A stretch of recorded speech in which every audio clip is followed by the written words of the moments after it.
Do it like I do it like I do it. Off work sports. I was sleeping a while. I was really sleeping and not up to much.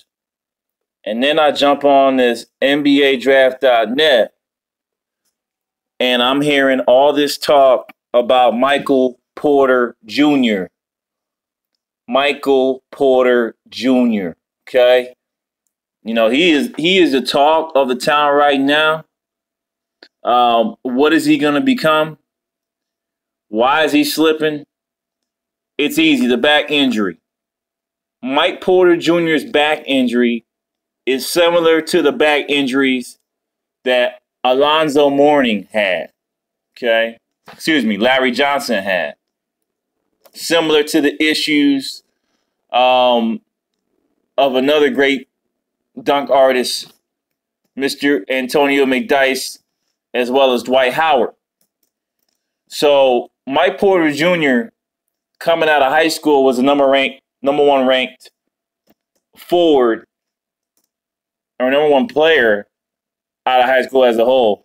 And from a forward perspective, he is the epitome of, I would say, a larger Kevin Garnett with less agility, reminding me of a more athletic Michael Beasley. So when Mike Porter had the injury, it drew a cloud over him, right? People are going, what the hell is his future?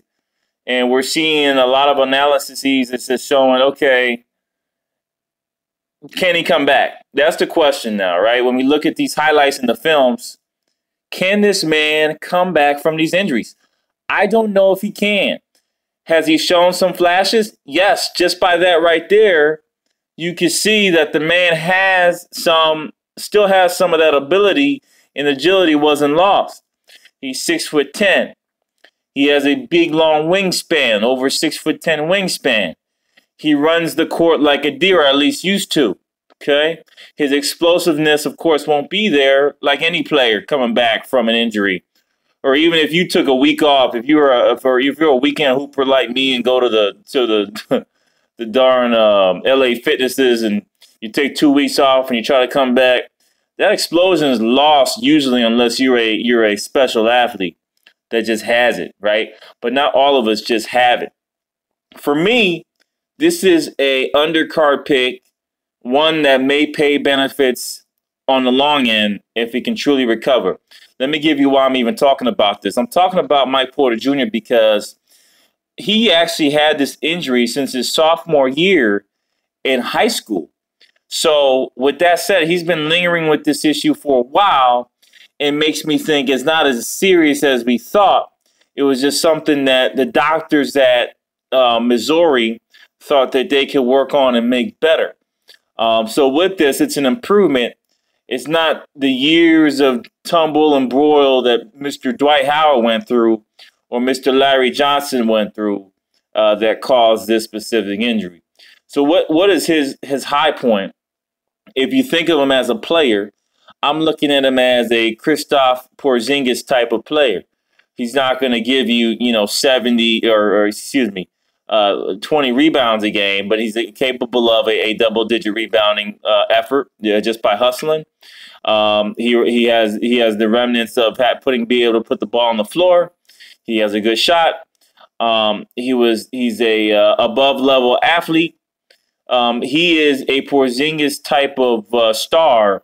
Color aside, I think that's what you're looking at with Mike Porter Jr. A lot of people are saying Giannis, Greek Freak, is something that he compares to. I don't think so. The freakism is not there from Mike Porter Jr. He's more of a smooth player, a la Porzingis, or even Porzingis' buddy mate or stablemate, Mr. Michael Beasley. Other players that are reminiscent or his worst case scenario, I think of an old school player by the name of Robert Horry as somebody who I would specifically call out as a great great replica of Mike Porter Jr.'s playing style. That's an old school player. Go watch some of his tapes. And Robert Horry could have had a tremendous scoring career if he didn't play for the Lakers. He just had to do what he had to do in that role, similar to, people are going to laugh at me, but similar to J.R. Smith. J.R. Smith could probably average 18, 19 points a game on a lower end team. So what I like about him is that he's dual mode. He's equally adept at playing the post or shooting the jump shot. Is he a superstar? I don't think so. But hey, I think there goes some of my animals striking up the couch. Forget about don't. By the way, if you have animals, don't get a nice couch. Forget about it. I truly think there's an opportunity for my favorite team here. My favorite team, not even the Dallas Mavericks, right? Dallas Mavericks are looking to replace Dirk. He could be that Dirk replacement. They got him on here on NBADraft.net as the 5th overall pick. But let's step back to another team that could use this kid, I think. And it's not Dallas. It's really Sacramento. Okay, for the playing style that they have with my favorite guy, Mr. De'Aaron Fox, who I think this year will come over the gap. It won't be a sophomore slump for De'Aaron. It's going to be actually a sophomore improvement. With the lineup that they currently have on the Sacramento Kings, he is in a perfect spot to succeed.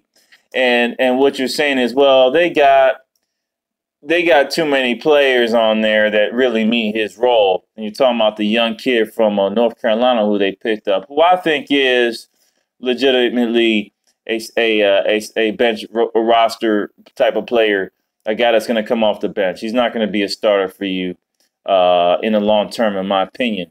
So when I look at this roster, they did get somebody similar, Bruno Caboclo, who was supposed to be a Greek freak from Brazil, but he didn't ever turn out to be there or never got the opportunity. And again, it looks like they got some of their summer roster. They got Harry Giles, they got Hill, but at that stretch 3-4 position is really Josh Jackson and Jakar Thompson. So if you look at that and you see that lineup and the way the teams are stacked up, where you want a strong bench with rotational players that can come in for rotational players that can come in for rotational players, there is a gap there at the forward position.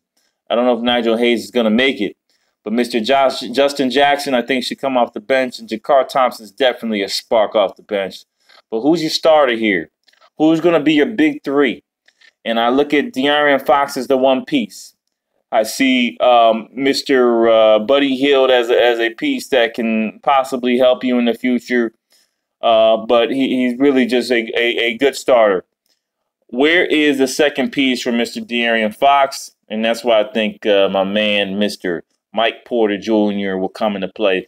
The best slot for him is the Sacramento Kings. That gives him room for growth to improve. If he goes into Dallas, there's too many old-time scorers on that team, and they may stifle his growth. So, love to see Mike. Good rest. Sit him out maybe next year. Get the next draft and have him ready to grow. I think he'll fit in perfectly with De'Aaron Fox. I say welcome him to the Kings at the second pick, as a second pick in the draft. Peace.